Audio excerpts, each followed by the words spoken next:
Վարչական իրավախախտումների վերաբերյալ Հայաստանի Հանրապետության օրենսգրքում համապատասխան փոփոխություններով վարորդական իրավունք ունեցող անձանց տրվել է տարեկան 9 միավորի փոխարեն 13 միավոր եւ մի քանի իրավախախտումներով, որոնք ճանապարհատրանսպորտային պատահարների առաջացման վտանգ են իր մեջ պարունակում կամ նպաստող առավել տարածված իրավախախտումներ են, այդ իրավախախտումներով բալային միավորների շեմը իրավախախտում կատարելու համար բարձրացվել է, որը եւ կարելի ասել հավասարեցվել է այն վիճակին, ինչը եղել է նախկինում։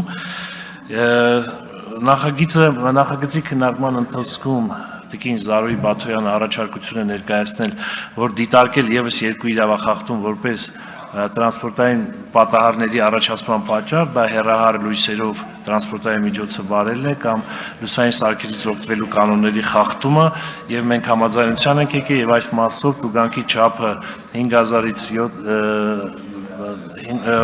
տուգանքի չափն է ավելացվել եւ բալային միավոր է դրվել յուրաքանչյուր իրավախախտման համար 1 բալ։